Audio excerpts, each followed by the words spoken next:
पूछिए राहुल गांधी क्या कर रहे हैं देश के लिए? ये क्या राहुल गांधी इफेक्ट बागी रहूंगा उस महफिल का जहां शोहरत जो है तलवे चाटने से मिलती हो। ये कांग्रेस के prime minister PV Narasimha Rao की किताब द इनसाइडर जाके पढ़िए। उन्होंने लिखा है कि नेहरू केरा से आते आते इंदिरा जी केरा तक किस ढंग से चाटुकारिता ने कांग्रेस के अंदर कब्जा कर लिया। तो चलिए शुरू करते हैं। देखिए ये शेरो शायरी ये करते हैं, जरा हम भी थोड़ी बहुत कर लें, इनसे सीख। ओह तालियां आपके लिए बजा दीजिए। अभी आपके लिए बोल रहा हूं, मैं बागी रहूंगा उस महफिल का।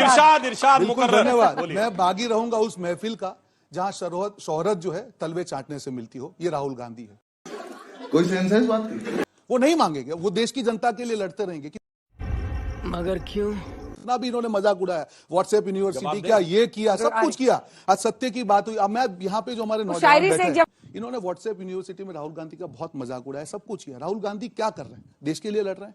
राहुल गांधी आपके अधिकार के लिए लड़ रहे हैं। महंगाई की बात हो, बेरोजगारी की बात हो, हमेशा राहुल गांधी जब भी युवाओं को मिलते हैं एक ही बात कहते हैं कि नहीं, मेरे जो युवा है उनको रोजगार मिलना चाहिए। और जो आदमी इसके लिए लड़ रहा है उसने क्या गुनाह कर दिया? ये गुनाह है, ये गुनाह है तो हम गुनाह करने के लिए तैयार है। राहुल गांधी ऐसे 100 गुनाह करेंगे। वो कह रहे हैं राहुल गांधी किसके लिए लड़ रहे हैं? वो देश के लिए लड़ रहे हैं। अच्छा मुझे समझ में नहीं आ रहा है, एक समुदाय को चोर कहने में देश के लिए लड़ने और बेरोजगारी का मामला आ कहां से गया? मतलब ये क्या राहुल गांधी इफेक्ट है क्या कि कौन सी बुद्धि से बात कर रहे हैं? अब इन्होंने एक बात कही कि जहां तलवे चाटने से मिलती है, तो मैं फैक्ट बोलता हूं, छोटे मोटे व्यक्ति को नहीं कोट कर रहा हूं। कांग्रेस के prime minister PV Narasimha Rao की किताब द इनसाइडर जाके पढ़िए। उन्होंने लिखा है कि नेहरू केरा से आते आते इंदिरा जी केरा तक किस ढंग से चाटुकारिता ने कांग्रेस के अंदर कब्जा कर लिया। यह प्राइम मिनिस्टर बोल रहा है। और दूसरे व्यक्ति को कोट कर रहा हूं, मौलाना आजाद जो कि कांग्रेस के अध्यक्ष 42 से 46 तक थे, उनकी किताब इंडिया मीन्स फ्रीडम। उन्होंने लिखा है कि नेहरू जी को यह कतई पसंद नहीं था कि कोई उनके खिलाफ कुछ बोले, और अगर किसी की तारीफ उनसे ज्यादा हो तो वो गवारा नहीं कर पाते थे। ये मैंने 2 आपके स्टालवार्ट नेताओं को कोट किया है। और शायरी पर तो मैं कहूंगा, जब इमरजेंसी में एक एक चीज पे प्रतिबंध लगा दिया गया था, तो जानते क्या सबसे बड़े शायर क्या माने आते? गालिब, ज़ोक, साहिर लुधियानवी। तो एक शेर चला था इमरजेंसी में, अब तो गालिब, ज़ोक, साहिर, मीर सरकारी, शायरी की हो गई तासीर सरकारी। गजब बेइज्जती है। मेरा क्वेश्चन कांग्रेस प्रवक्ता जी से है कि क्या आप अपनी पार्टी और अपनी पॉलिटिक्स को डेमोक्रेसी और इंडिया के कॉन्स्टिट्यूशन से ऊपर रखते हैं?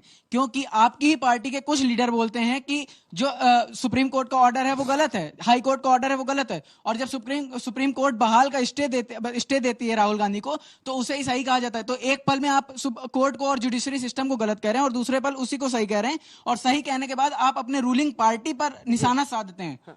बिल्कुल नहीं। देखिए, हमने हमेशा रूलिंग पार्टी को यह कहा कि वो जिस प्रकार से हमारे 4 जो स्तंभ है उसको मैनिपुलेट करने, उसके ऊपर प्रेशर करने का काम भाजपा ने किया। कभी भी कांग्रेस पार्टी ने सुप्रीम कोर्ट या न्यायालय के फैसले पे कभी नहीं विरोध किया है। हाँ, हमारा अधिकार है। जब आपने अंजना जी यही मुझे सवाल पूछा था कि लोअर कोर्ट ने जो जजमेंट दिया है आपको क्या लगता है, मैंने तब भी कहा था कि हम इसका सम्मान करते हैं और हमारा अधिकार है, उसको हम रिप्रेजेंट करेंगे। तो न्यायतंत्र का विरोध करना तो लोकतंत्र में कभी बनता नहीं। न्यायतंत्र सर्वोपरि है, सबको उसका सम्मान करना। कांग्रेस पार्टी ने 4 स्तंभों का कभी दुरुपयोग नहीं किया, आप लोग कर रहे हैं, ये उन्होंने कहा है।